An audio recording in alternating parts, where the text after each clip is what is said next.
Okay, we are live. We are on YouTube. Let me see if I can. Okay, there's no other way to Mhm. start the recording. Pause recording. So, okay, now I'm going to do a broadcast. Okay, there's Okay. no other way to start the recording. Pause recording. So, okay, now I'm going to do a broadcast. Okay, there's no other Okay. way.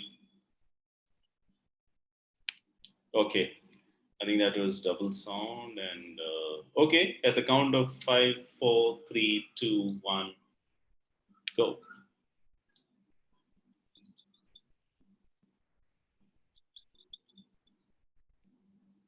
Hey.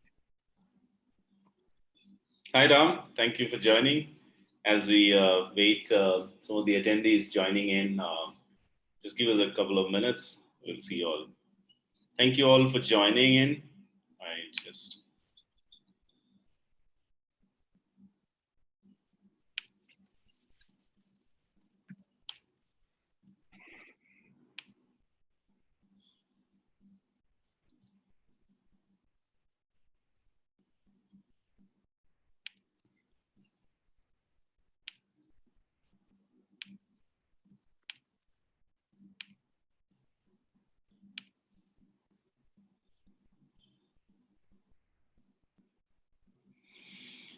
so yes. Good evening and thank you. I think yeah, we're right on time for this webinar. Yeah, I want to welcome you all for taking time to join this session.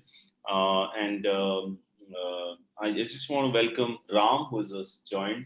Ram is head of innovation and action at the Nudge Foundation, and in a minute I'll let him introduce himself. Just want to make sure all of you can hear me well.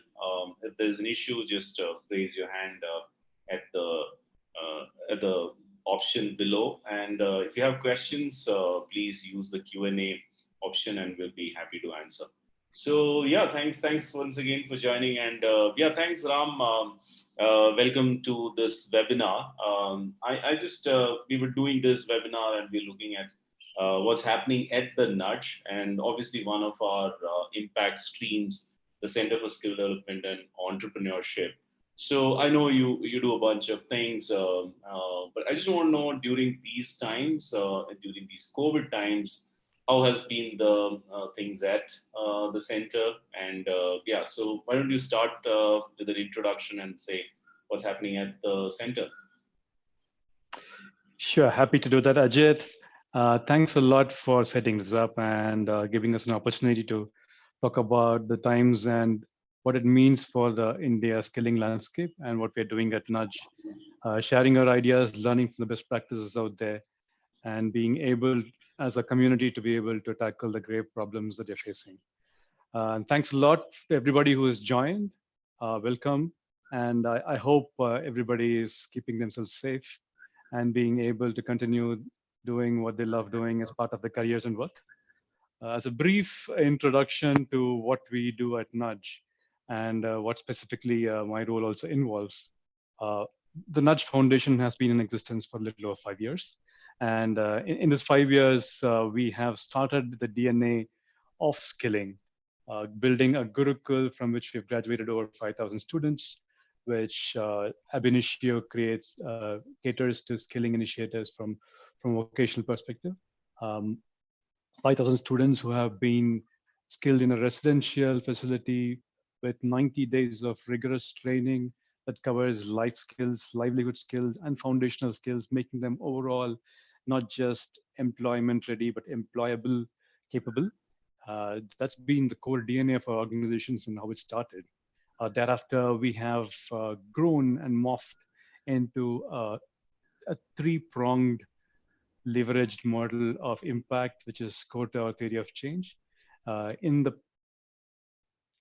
pursuit of alleviating poverty for India, we have three impact streams that enable this.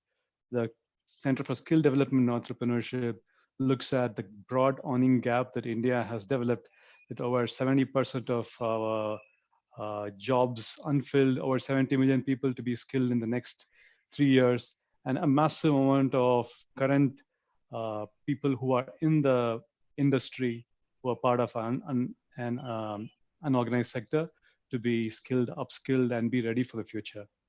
Set up a skill development authorship. Currently looking at a few products that we have launched that caters to to these objectives. Gurukul is our residential product we just talked about. Future Perfect is a very focused English language intervention that enables people to join the urban skilling subsector economy, the second biggest economy in terms of size and the fastest growing job market, making it very important from an economic perspective, as well as something that helps from the entry level skilling perspective for the underserved youth to be able to enter the organized sector.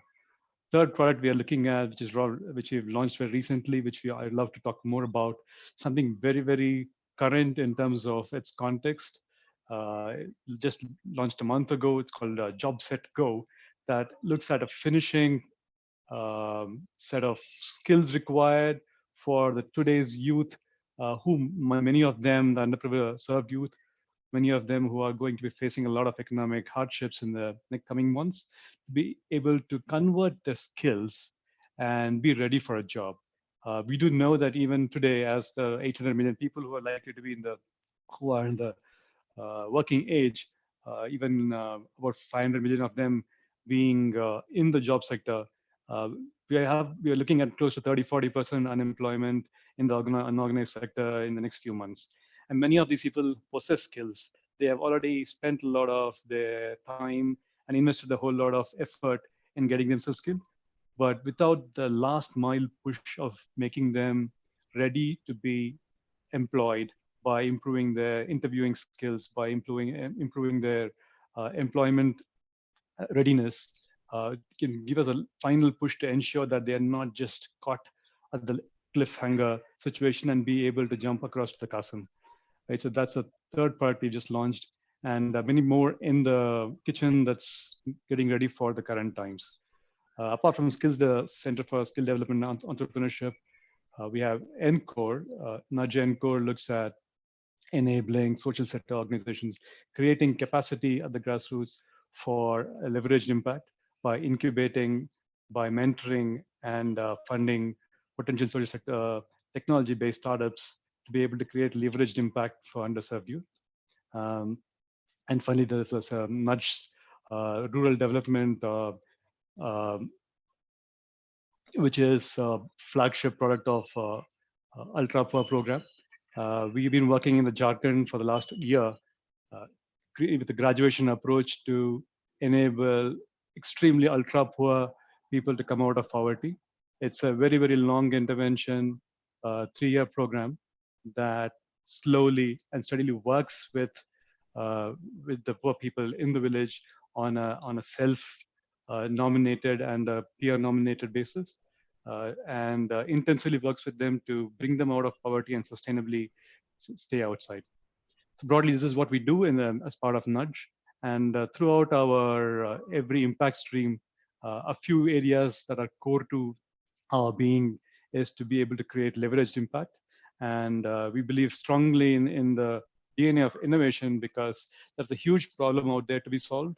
And it is very much necessary um, for us to be able to employ every tool of innovation that's available in our hand to be able to get there faster and in a better way.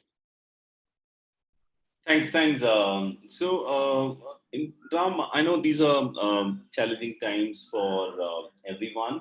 I just want to know, and you definitely come from a technology background.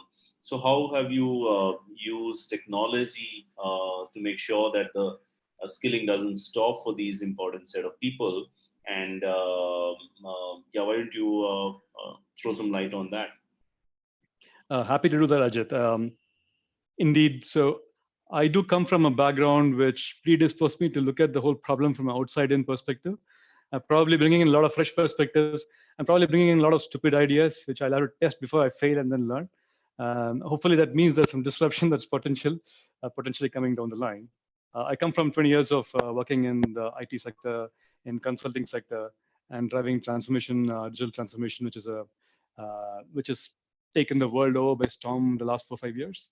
I've seen the impact of technology, what it can do in the corporate sector, making companies that have been almost wiped out to come back from the brink, or organizations that are just born a few years ago to take over the largest giants, through the massive utilization of scale that's possible by ensuring that the integrated systems that drive automation, efficiency, and use data to provide intelligence at each step, rather than making this as buzzwords. Right? It's fundamentally all that technology does is to improve every aspect of human interaction with any system, and makes it faster, cheaper, and more efficient.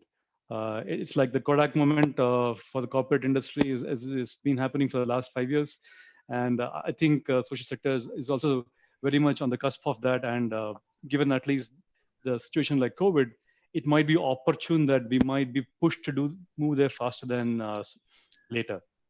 Um, so broadly, um, what we are doing from nudge perspective, utilizing some of these technologies, a couple of things. One is we tend to look at these things from a long-term lens. And as I said earlier, innovation is not something we would like to see as a nice to have or something that we want to just strive for creating a wow factor. It's something that should be core to our DNA. It should be thought about every day by everybody on the ground, right? I mean, it's not a coincidence that a company like Zoom I mean, they zoomed from having about 10 million customers just about 3 months back to about 200 million customers now. Just for comparison, right, an organization like Instagram, one of the most well-known of the fast-growing products out there, which got acquired with billions of dollars because of the size of its growth, the massive trajectory, took almost 2 years to get to that kind of a scale, while Zoom has done this in just 3 months. That's the power of being pushed to innovate, but that comes with a certain kinds of cost as well, right? So what we are trying to do is not always be forced to innovate in a push comes to shove situation, but try and make innovation a DNA. And to this effect, in all the products we have launched so far, we have incorporated a fair amount of technology to ensure that every point in time when a process achieves maturity, it gets taken over by technology to be able to create efficiencies and minimize errors, and frees up human potential to be driven to more creative tasks. Uh, Gurukul, our first product, is pretty much completely automated from a backend in its admissions process, in students onboarding, and managing the classroom.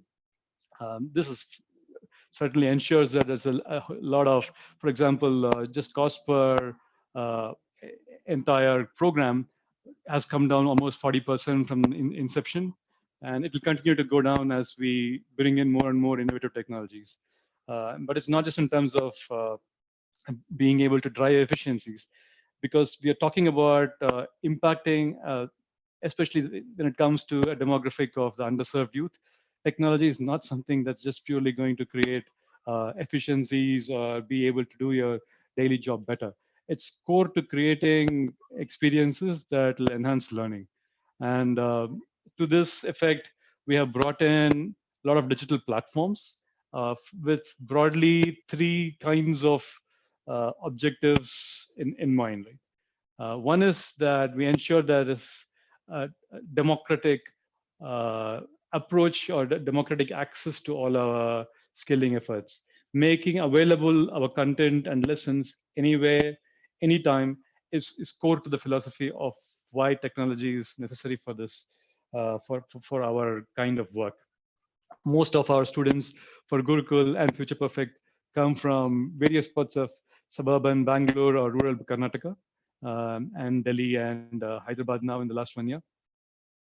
Um, these cohort of students, a lot of them do not have access to the cutting edge technology, even though there is in the valuation of Geo and after the Facebook joint venture might go up multiple times.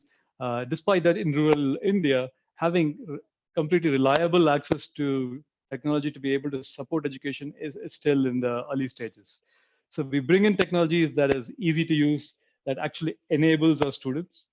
Future Perfect, for example, has already started using three kinds of technologies to augment student experience. It's not just about throwing them into a platform and say, guys, we have enabled the best of e-learning right now.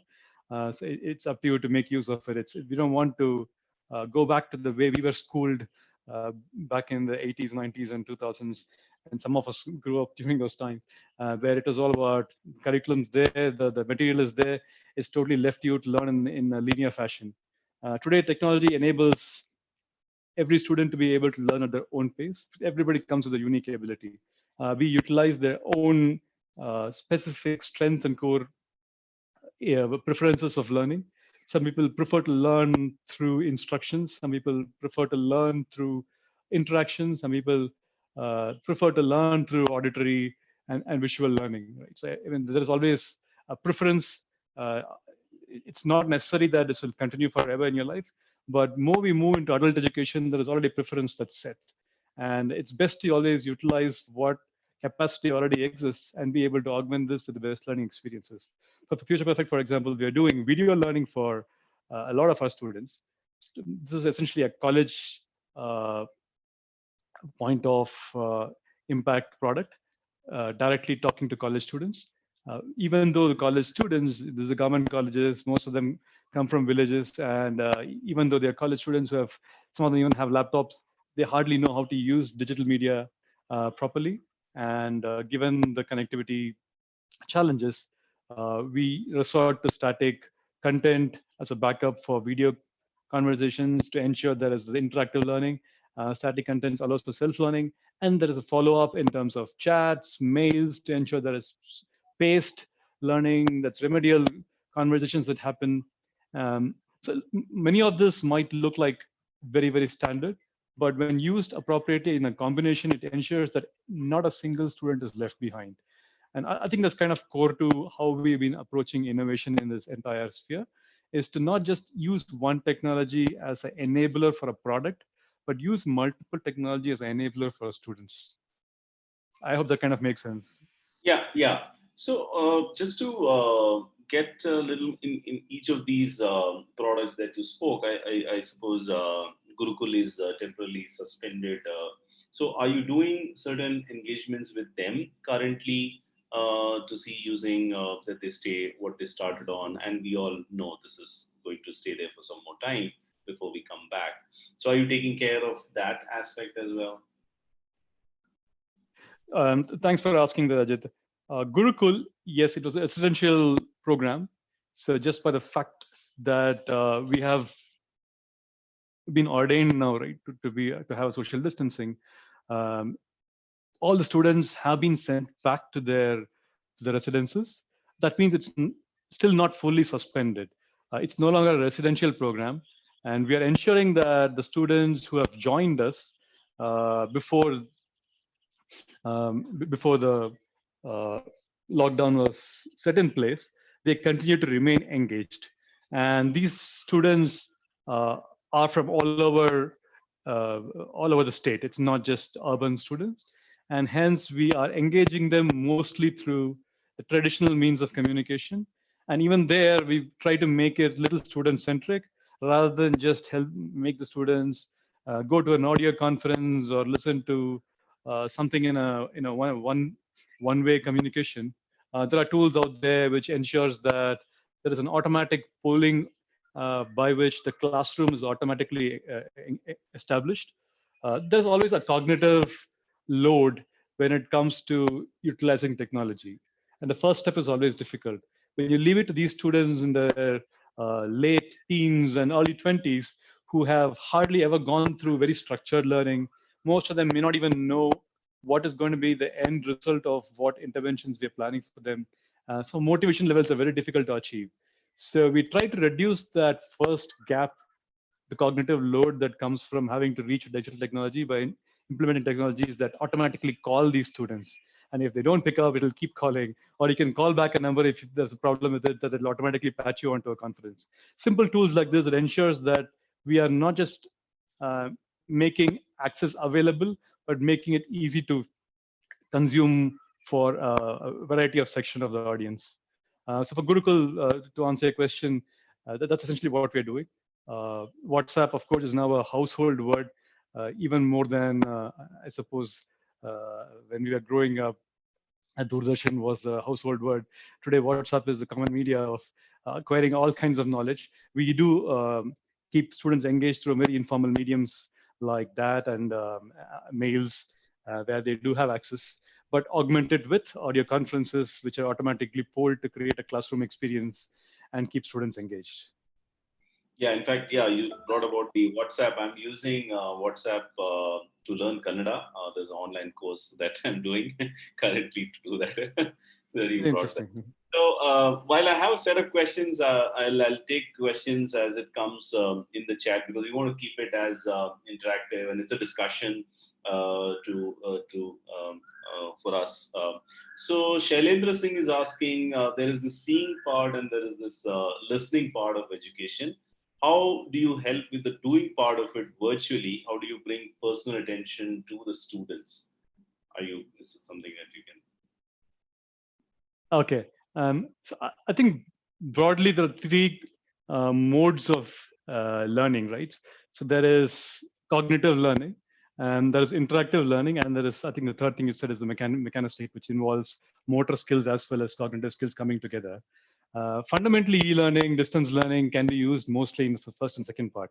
It is still a few, uh, at least I would say, iterations away before we can do completely virtual mechanistic learning, which involves cognitive and motor skills combining together. Today, there are VR, there is Skill Willy, I think is what it's called. There's a startup in Chennai that does this. Skillberry, sorry. Few people have piloted this. These are cost intensive and it does have a little bit of barrier of entry, but I think we're slowly getting there. But to quickly answer your question, yes, we do a lot more of the cognitive learning as well as an interaction based learning, group learning experiences. And both of these are very much possible to do through technology. But that said, we do have a couple of philosophies, a couple of things to ensure there is more continued effectiveness when utilizing these technologies, because there's always a gap that happens when somebody is out of sight. Just the level of interaction goes down, and the ability for you to be able to detect body language, emotional cues, which is probably 50% of how we communicate, also goes down. Both of these get augmented by ensuring that there is data that captures continuously if a student is engaged or not. So a teacher has a better view of when to have an intervention. And it becomes all the more incumbent on us now to have more frequent ways of testing for understanding, checking for understanding, and being able to put frequent lightweight assessments to ensure there is progress that is in line with what rest of the classroom is going through.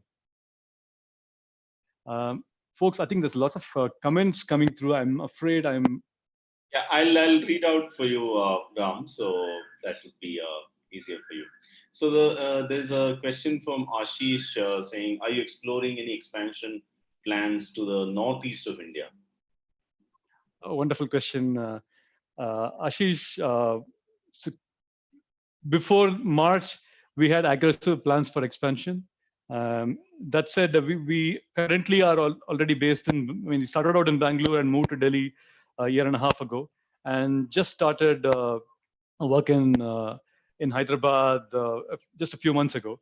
Um, our immediate plans would have been to expand to more of Jharkhand, maybe Maharashtra, maybe, and grow a lot more in Telangana, Andhra Pradesh, and Delhi before we move to other parts of the country. That said, that is just our organic growth. We also have many leveraged growth models. So we are trying to get into third-party partnerships, working with corporate players who are doing CSRs. Some people wanted to do this in UP. There is one corporate um, player who wanted to set up a classroom there, and we would have been we'll help them both in terms of curriculum, TOT, setting up the assessments, and M&E, while the actual classrooms are connected with somebody else. So in each of these areas, we certainly try to get into partnerships because we may not have direct geographic reach. But absolutely, I think it's in our cards. Northeast is one of those areas which we know is has a lot of work that we can help with. and there is a massive potential for economic growth from there, and hence that's also a pressing need to be able to achieve skilling there. Yeah, and just on that, you touched upon UP. So Shama is asking, they're working with villages in Uttar Pradesh, and they're currently using WhatsApp and YouTube. Do you have any other platforms, applications compatible with geophones that you suggest? Um, so if it's an Android phone, there are a couple of platforms we use. Neither of them have full offline capability, though. It's fairly all right. Uh, Broadly in two areas. So if it's just a learning management or classroom management systems, we use Moodle or we use Google Classroom, depending on how robustly we need to track the batches. Moodle is, of course, extremely customizable, but it also requires a lot of upfront work to be able to deploy it in remote locations or to be able to make it completely app ready. Um, Google is just because of familiarity for a lot of people, it's easy for people to use it. We also are trying to explore it. Thanks to the last couple of months of effort, Microsoft as well has also brought in a whole lot of collaborative features in their classroom technology projects. Third, from a content perspective, we do use a few tie-ups. Specifically, there are app platforms for language learning, which are specific to that content, and they are completely Android enabled. A lot of them have offline features as well. Nguru, there is uh, so various kinds of English learning app which look at specific needs. Uh, some of them look at grammar learning, some of them look at conversational learning, some of them look at accent learning for specific kinds of job sectors. There are other things we'll use for skilling as well as life skills. Quest Alliance is a wonderful content platform they built in collaboration with Accenture. And Rappel, RAPPL, is also an organization that's been scaling very, very fast, which has a very robust content management platform, which allows for video, audio content uh, to be customized and available with very low bandwidth requirements to be done for live classes as well as self-learning. Lots of technologies out there. We probably scratch the surface, and I'm pretty sure that more are going to be coming in the next few months. These are few that we've already started using in the last 6 months. So, so Hitakshi is asking, how can engineers working currently can contribute to your initiatives? Oh, absolutely, sir. Uh, Most welcome. So depending on what kind of engineer, there is a whole lot of areas where you could contribute. Um, Obviously, from a technology perspective, we are going to be using massive amount of technology to build platforms. This would enable just making the experience of classroom from a student enrollment, having a curriculum management, classroom management, and gamification of this content, which is becoming extremely important now for remote engagement. So we employ multiple means to track progress of curriculum, lesson plans, assessments. Is there uh, any kind of challenge a student faces in progressing past a certain unit or an aspect of a curriculum? Or is there any assessment that they are finding too easy, too difficult? Are they ending up spending too much time? Each of these things leave behind a massive trail of data that if you integrate together with the enterprise organizational systems, which captures how the student has been, attendance has been, what the demographic background is, gives a rich tapestry of data in terms of what interventions we need to do at the individual level to be able to maximize their journey. So technology broadly is going to be playing three massive roles. One is building these enterprise platforms. Third is building content to be able to make it very, very engaging. And third is to be able to create this gamification based on data and a good measurement and assessment systems to be able to keep this engagement going. Yeah, just to add to that, I think Mahendra has a question. He's saying facing difficulties in activity-based engagement and video call-based training. What are the tools or techniques are being used by you to activity-based sessions? Right. I think the two things we have learned I would be love to hear more ideas here. Certainly, it's been a learning in progress for us. First thing is that typically in a classroom or a live session that we used to do, which is blended, we used to have about a 1:20 to 1:30 ratio of trainers to students. Now it's come down to 1:10. There is very little that we can. I mean, this is kind of a global study research that reveals that in a pure online medium, when you want to have continued activity-based engagement, we've got to be able to have more one-on-one individual attention. I think it starts with that simple fact that it's impossible to create any kind of smart curriculum and yet meaningfully be able to have students participate uh, unless there is a feedback that comes from the trainer and the facilitation that happens through concepts, right? And so ratio is absolutely one way of doing it, things. And second things, what we also started doing is typically when there is a lot of interaction based or activity based learning, we would also end up having some kind of a person who is playing a background role in assisting the main trainer, split the load. So there is participation happens. The same class may get split into smaller groups to perform an activity. Um, to ensure that there is more local participation and there is better facilitation that's possible at a smaller group level, right? So one is simply in terms of just how we utilize the manpower. Second is also in terms of how do we structure the lesson plan to make it more activity friendly. We do try and bring in for any kind of linear theoretical learning, try to include some kind of a case study based content where there is more Q&A possible and there's more discussion possible with other students. We do end up trying to make the activity-based learning more community-based learning rather than a pure instruction or expert learning method that comes from one andragogical expert trying to conduct the entire activity-based learning. From a technology perspective, we have not done too much interactive technologies that can be deployed uh, to facilitate these kind of case study based approaches to be able to, I mean, essentially drive activities through trial and error storyboarding kind of ways to have multiple storylines and make it more interactive. This is something that we're still working on, not yet tried out. Also, on the people are asking about the gamification of these, because one of the thing is how best you can engage, because online is a lot more, I would say, difficult compared to a live session. So, how do you ensure that you build in that engagement from the students? Right. Um, so I'm going to start with the grand old saying that goes, right? How do you achieve success? Is never look at the headlines. Look at all the million swear words and all the difficult things somebody did before doing the actual thing, right? So literally, that's essentially what happens in all these classes. Before we can achieve engagement during the classroom, there's a whole lot of preparation that the trainer ends up doing before the classroom even starts. Not only in terms of ensuring that they're very, very familiar with the curriculum, because the curriculum is a little different now, lesson plans are a little different now.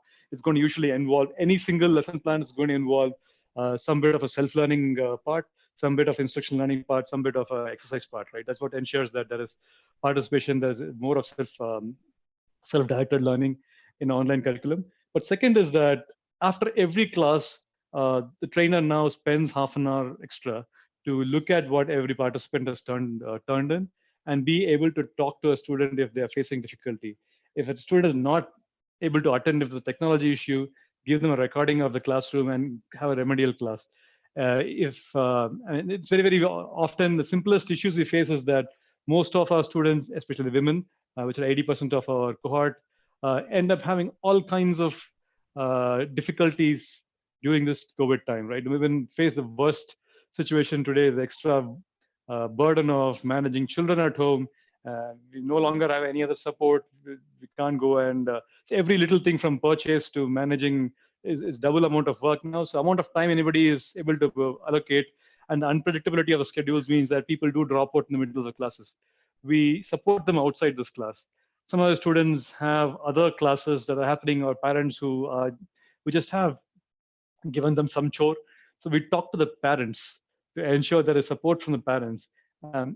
It takes a village to be able to ensure that a child comes all the way up to being ready for the workplace. And I do think we take that approach. It may be a little extra cautious. We probably are little doing too much, which is not scalable. But I think right now scale is not our immediate priority for the next couple of months. But at least for this times, I can tell you that be able to achieve that engagement during the class. It's really the work to ensure that the curriculum is split into areas where there is some bit of linear learning that happens in the class, which is supported through self-learning that happens in the um, happens before that. And then there is a trainer who's spending extra time to ensure that every student is able to keep pace with all these three parallel streams. And any problem that they face in technology or environmental things like parents and conflicting schedules is something we try and mitigate. We change schedules. It's a pretty intensive work, but that's what we are doing. And we have, uh, I don't think I can claim that we've done any rocket science here, but it certainly looks like for Future Perfect, for example, when we're doing direct classrooms until March first week, if we had about 40 people attending a class, we are able to have at least 30, 35 people continue to remain fully engaged during these virtual learning sessions. I think full kudos to the trainers to be able to achieve that. Thanks. Annette is asking about Gurukul, to be very specific, because we know this residential program will take some time to be back in operations. Till such time, how do you plan to take this Gurukul approach in a very structured? What's your strategic focus there? Right. So I think two things are going to happen. One is that we are going to have to be more selective about what vocations to target in the interim period and in the long term. Because certainly construction or mechanical work, beauticians, a lot of sectors of these jobs is not going to open up in the foreseeable future. And also some of these surely requires a lot more in contact learning or a blended learning approach. Pure virtual learning may not be amenable for these kind of things. So we are going to be certainly restricting our focus to certain vocations, certain sectors where there's more opportunity now and more amenability for doing distance and virtual learning. This involves fundamentally service sector jobs. It could involve a little bit of pharma jobs, and potentially we are entering into an arena of tech, very basic entry-level tech jobs, data entry, etc. So these are sectors where there is going to be continued demand. And there is also a lot of fungibility of the skills. Anybody who learns English and life skills and workplace learning is going to be able to quickly shift between being somebody who's catering to a retail sales profile, which is right now very doing really bad, versus a telecaller profile or somebody who's looking at a BPO for an international agency, right? It's with a little bit of extra learning, they might be able to quickly shift. This kind of ensures that we are being little cognizant of what economic realities exist in terms of sector growth, sectoral changes. Second is that we are also going to be launching the course we just launched in JobSetGo, specifically keeping in mind that it's going to be very difficult to sustain long-term virtual learning for especially students who are not used to doing digital learning. And we are even witnessing that in a lot of colleges we work with, even in Bangalore, Tumkur, Kolar, where the large towns, right, where they just launched virtual learning. This is a little unofficial, by the way. Students are finding it very difficult to remain engaged. Not only are they not used to digital learning, the entire mechanism of the trainers, the platform is not fully matured for this. So there's lots of teething issues. A week down the line, they still find that there's very little learning and progress that's happening. And incidentally, they prefer to remain in our classes rather than go to the college classes, which is something we discourage them. We try to ensure that we are working outside the college hours, because the main degrees, of course, is what's going to be able to give them the credentials for at least qualifications for employment. So that said, we do see this issue persisting, which means that for Gurukul, we're going to launch much smaller products. We are looking at a 1 month or maximum 6 week kind of product instead of a typical 12, 14 weeks we do. In the 6 weeks, which is fairly more easy to remain engaged in, we we teach very, very contextual skills. It's kind of what research says, right? Is that when it comes to virtual learning, three things really matter. One is more individual time. Second is more self-paced learning, and self-paced and interactive learning. And the third is our contextual learning. So we're going to launch courses that are very, very contextual. Vocational learning we often find is very different from most people's current context. Most of our rural students who come to Gurukul do not have any idea what they're going to experience in the future courses. So we first start with some kind of awareness of what they can expect in their jobs. Uh, in fact, the I always look at any of these challenges as a potential opportunity. One of the things is enabled now being able to be completely virtual is that there's a whole lot of corporate volunteers, CSR people who erstwhile would not have had the time and easy access to be able to go and talk to our students, sensitize them towards what is expected of the work, and make them feel good and kind of invigorate them for and motivate them to be able to join the workforce. Now they're able to do it much more easier.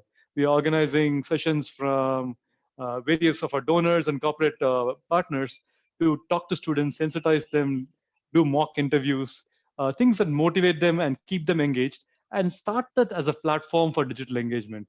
Once they are familiar with the digital platforms and start getting engaged and and they've bridged that initial gap, which is just a cognitive barrier, we'll start doing more intense courses for them.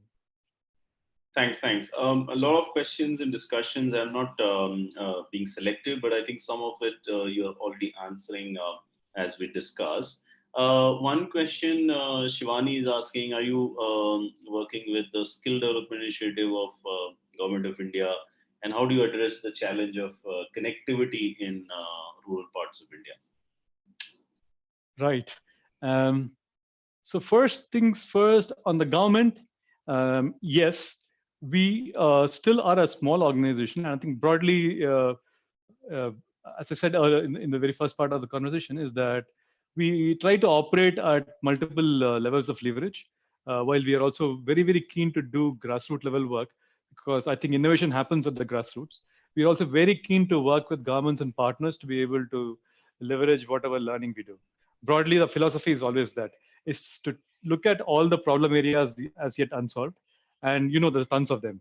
There's a reason why there are probably around, I think, 30,000 skilling players today in India, because there are so many problems to be solved, right? So we pick up those problems, we experiment and find specific solutions and find partners and government, um, public-private partnership initiatives to be able to find scale for them. So we are working with NSDC. We have done some position papers. We have worked with the Delhi government uh, to uh, to to drive or give shape to their policy on skill universities. So few of these more leveraged areas through policies, through information, through research we are working on. Directly going at scale and working with government is something we were getting into, I mean, just before this COVID times. But I think just given the pace at which those initiatives are going to happen in the next 2-3 months, we may be doing it once there is more momentum from the government side on that. We were planning to start working with a few PMKVYs and launch some of our programs there. It was in nascent stages right now. So, Second question. Yeah, go ahead. I'm sorry, I didn't quite remember the second question. You're saying the connectivity in the rural parts. Right. Thanks. Um, I'll give you an interesting anecdote here, right? So most people assume, of course, it is one of the biggest problem is the connectivity and lack of infrastructure. It's not just for the students, right?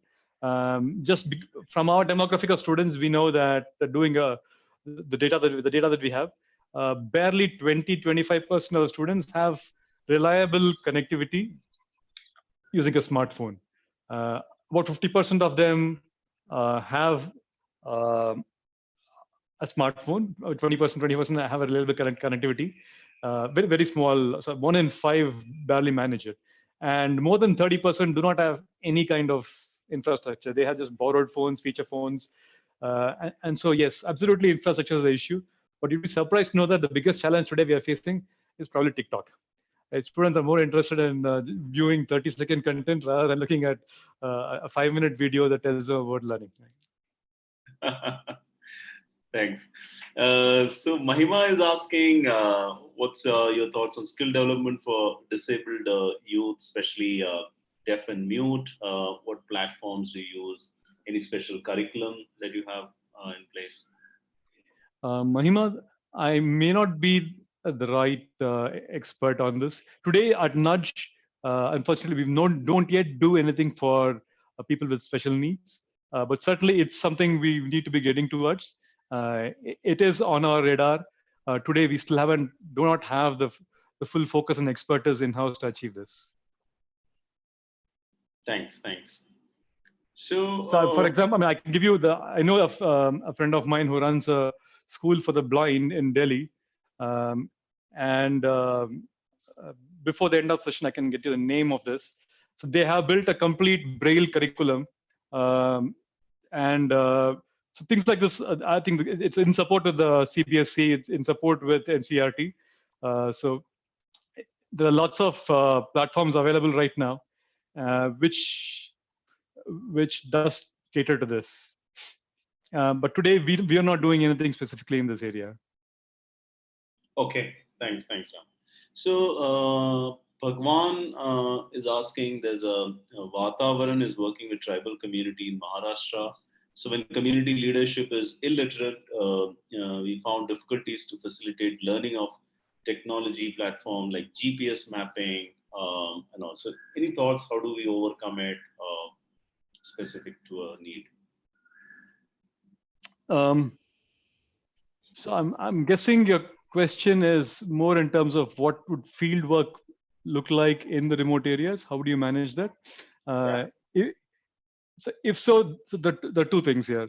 I mean, depending on how much you want to today invest in technology, and everybody should be investing in technology down the line. I believe in that, but there is always a pragmatic way to go about it. If you do not have the wherewithal to do it right now, it's not the immediate focus. I would certainly advise that you should partner with people like Microsoft, LinkedIn, Google. All of these guys have a very, very large social sector presence. We are working, for example, with LinkedIn, with Microsoft and some of the initiatives, and they have specific wherewithal and tools available to be able to do data collection remotely, be able to track specific locations you're going to, automatically populate information, and be able to sync to remote availability of data. Lots of tools out there. Social Corps is a very, very, very well-funded large initiative that we use in Jharkhand today, for example, to be able to do remote data collection for polling, for managing a large sectoral information gathering, etc. So broadly, the two things is what I would say. I mean, it does require some amount of early work to be able to think through what is your data model looking like. Keep it simple. Ensure that the data that you capture is something that you can do in a simple interface. Social Cops, for example, has a very, very simple mobile interface, which is offline capable. There are other such tools. Don't go very, very high tech. It may require in early stages to use a little bit of manual way to be able to collect and sync data. In remote, you always need to try and ensure we minimize the difficulty of the person who is collecting information at the field. But if your question is about how will people working, how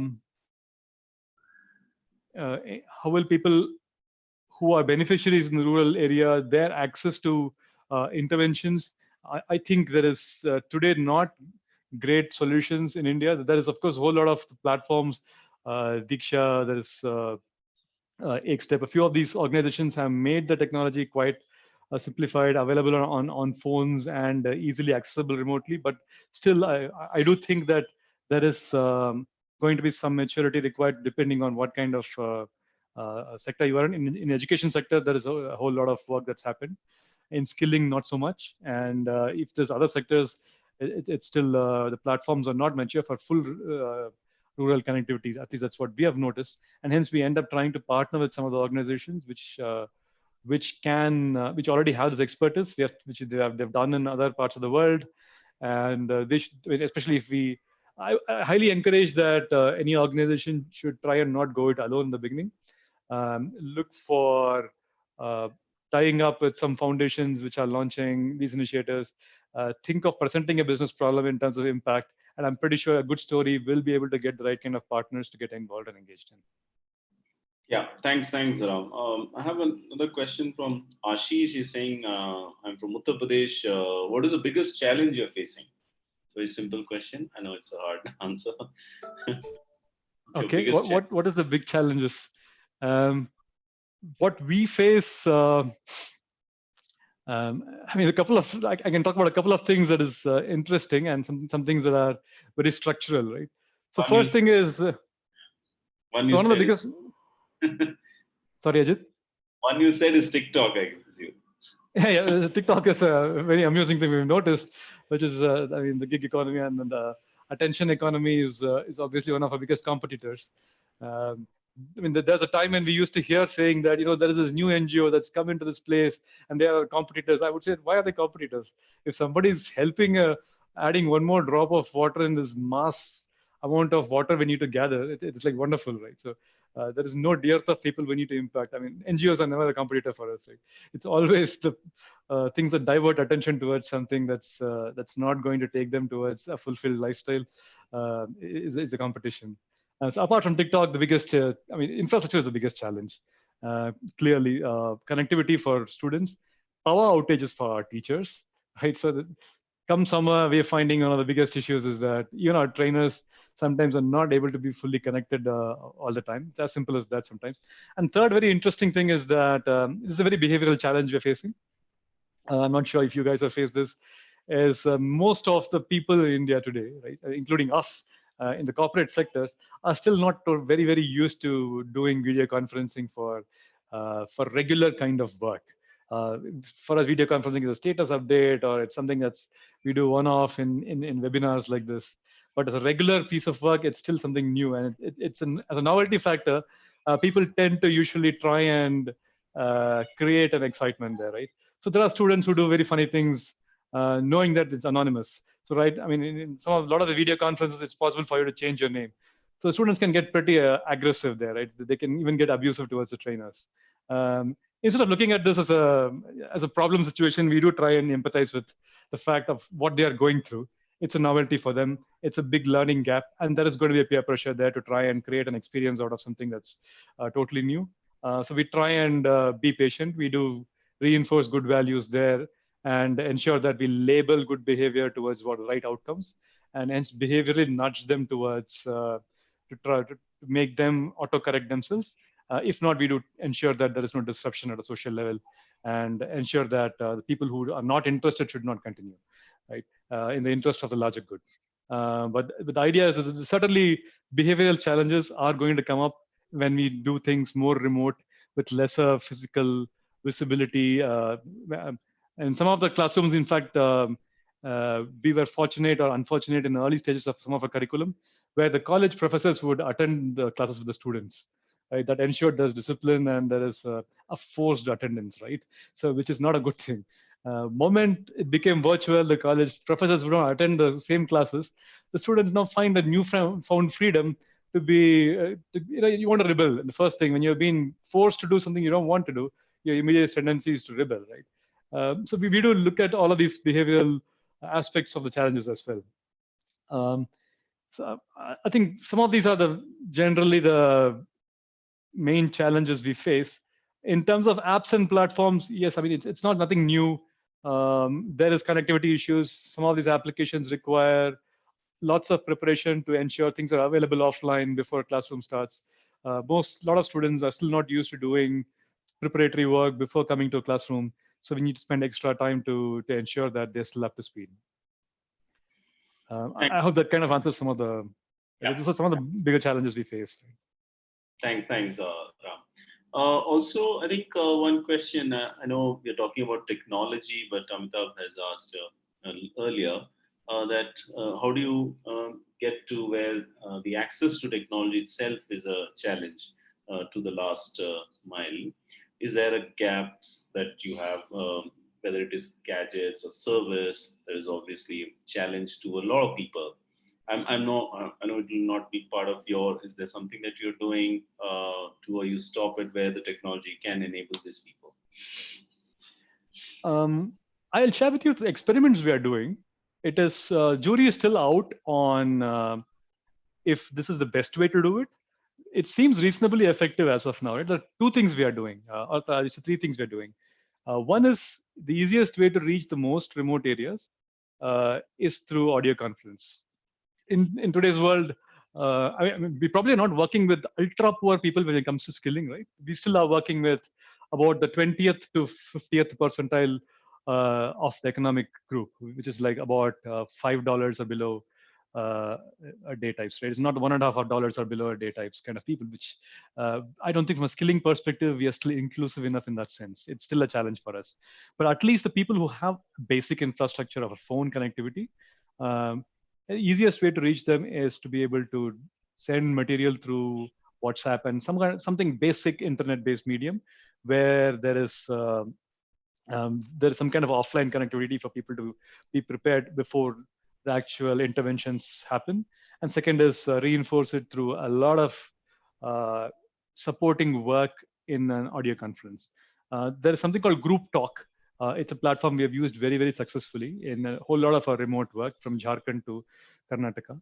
I would highly recommend them. These guys have done wonderful work. It's a very simple platform that ensures that if you have a classroom and all the phone numbers are registered as one batch, it, when the class schedule is the scheduling is done, it automatically calls the every student and they get connected to the classroom. Right? So this is a very, very simple way to ensure there's an audio conference where there is you don't wait for somebody to join at their own leisure. People forget the classes, and then there can be lots of drops. This will keep trying until it connects. And if somebody does drop in between, there's an app that the trainer can see which shows that the number has dropped or the connectivity has dropped, and you can make that person redial or message them and ensure there's a reminder, etc. There are a few things, basic technology that we have tried, which seems reasonably effective. Like I said, the jury is still out as to whether it is the best ways to do it. This is something we've been trying just for the last couple of months.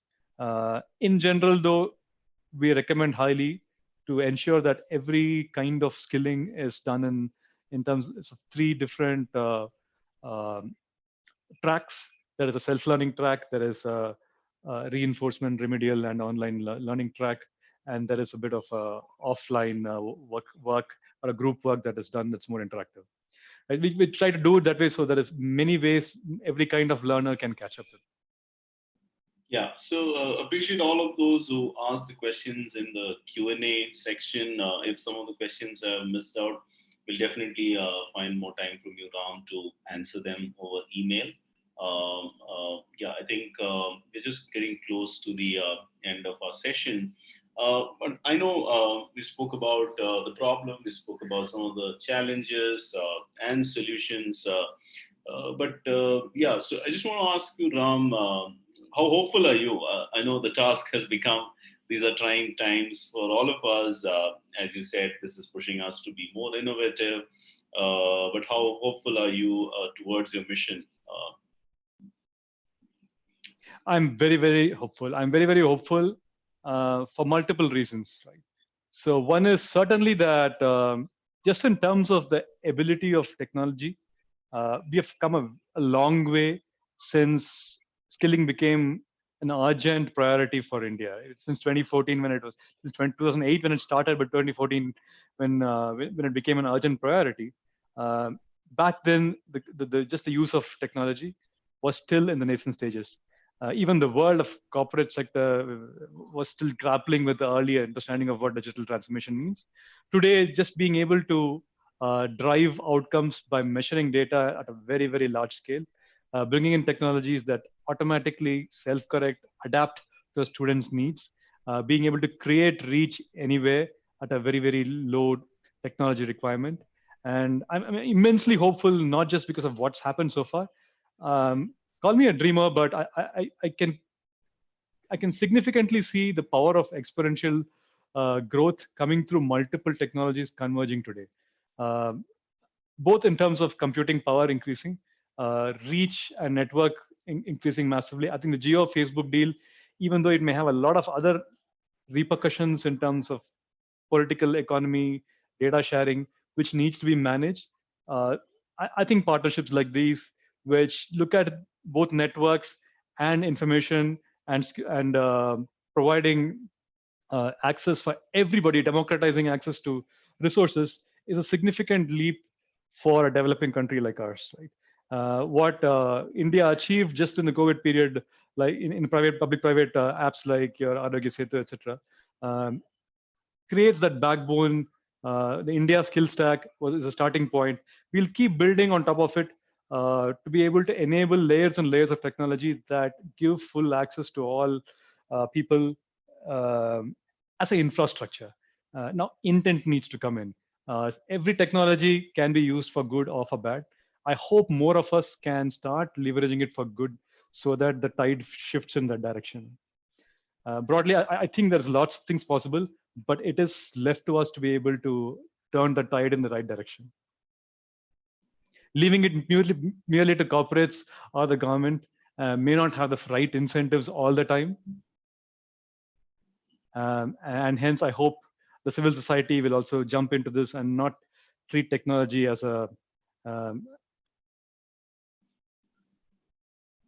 as a Yeah. distant thing. Yeah, so I think we're just at the top of the hour. Just want to make sure that we respect the time that we are. Thanks to all of you for joining. This has been quite informative. Thanks, Ram, for that. Thank you for taking time out. If you have any questions, we would like to continue to listen from you. Please do reach out to us on this email ID, how we can partner, because some of you asked, is there something that you can help us with? So feel free to reach out, and we'll be happy to work with you. So yeah, thanks to all of you for taking on this evening, and we see you again for our next webinar that we'll be hosting. Thank you. Thank you.